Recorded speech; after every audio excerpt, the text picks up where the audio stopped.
All right, let's focus now on China. President Xi Jinping is in Uzbekistan today ahead of his big meeting with Russian President Vladimir Putin. This is Xi's first appearance on the world stage since the COVID pandemic began. The two will talk on the sidelines of the Uzbeki summit this week.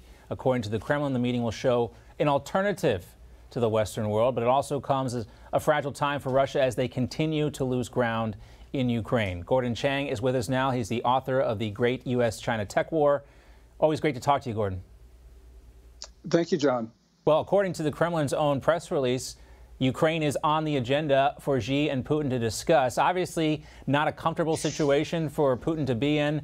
Give us your thoughts on how that conversation might play out. When you have the world's two most dangerous figures talking about the world's most volatile situation, probably no good will come of it. Now, Xi Jinping has basically tied himself to a corpse. But the interesting thing, John, is last Friday, China's third-ranking leader, who was in Moscow at the time, gave a full-throated support for the Russian war effort, which means that China is doubling down as the Russian army is sinking in Ukraine.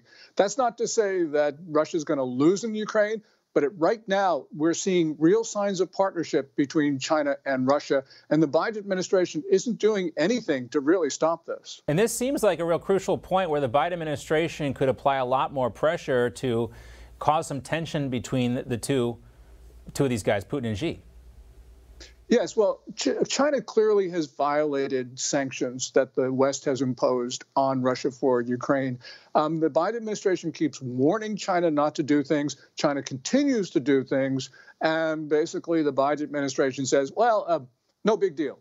So really, right now, what is important is for Washington to start being as good as its word and impose those coercive measures, not just on Russia, but on China as well. Gordon, is there any kind of discussion of a quid pro quo? You know, we'll maintain our support, at least publicly, for the war in Ukraine if you guys support us when it comes to Taiwan?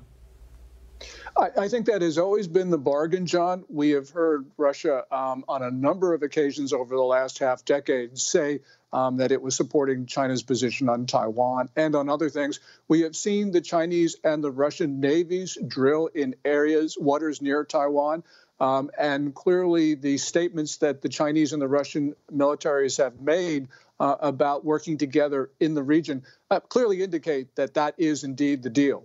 And now, because the Kremlin is publicly stating that Ukraine is on the agenda, we have to wonder what that Taiwan conversation sounds like. And there has been rumors about a potential invasion of Taiwan sometime this fall. Is that part of the conversation in Uzbekistan?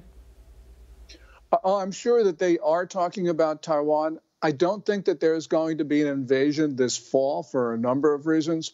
But nonetheless, China is pressuring Taiwan very hard. It is engaging in dangerous aerial intercepts, and one of those intercepts could end up in an accident that does lead to war in the region. So we've got to be alive to this. And the other thing, John, is we know that China is not only building up its military, but it's also mobilizing Chinese civilians to go to war. That means the country is prepared for battle. And that means the United States needs to be much more prepared because you've got Pentagon leaders, really very little sense of urgency when you especially look at their plans to take out important U.S. weapons because they want to pay for modernization, which makes us less capable in the here and now when China might actually do something. So, we've got a real problem in Washington right now, no sense of urgency.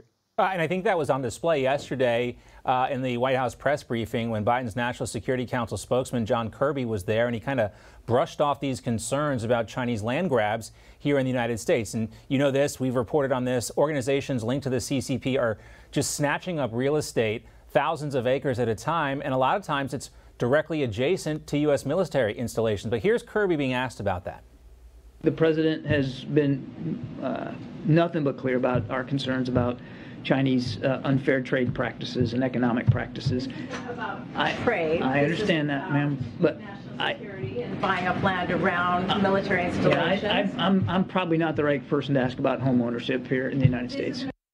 It's not a question of home ownership or land ownership, right? It's a national security question. So why can't Kirby even pretend to provide a better answer than that, Gordon?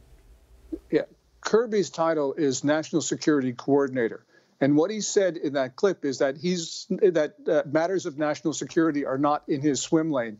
The purchase of 300 acres within 12 miles of the Grand Forks Air Force Base by a Chinese entity that now wants to build a corn milling plant that can be used to install passive surveillance devices, that is national security. And clearly the Biden administration is not paying attention to this because, that purchase should never have been permitted in the first place. We've got the Committee on Foreign Investment in the U.S., the Treasury-led interagency task force. They should not have permitted that acquisition. And clearly Kirby is out to lunch. He shouldn't be national security coordinator if he can't answer questions like that. That's a fair point. It's not just the corn, too. We could talk about pork as well. And, the fact that China is buying so much market share in U.S. agriculture, that also should be a national security concern. I know it is for you, and it is for a lot of our audience. I don't know what's not for John Kirby. Great to see you, as always, Gordon Chang. Thanks so much.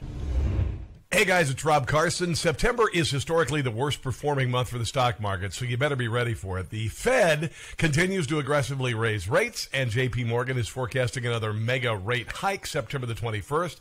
Is that why Jamie Dimon said an economic hurricane is coming our way? Well, gold and silver have remained remarkably stable despite the Fed aggressively raising rates today. The Patriot Gold Group has a special incentive for Newsmax viewers. Huge!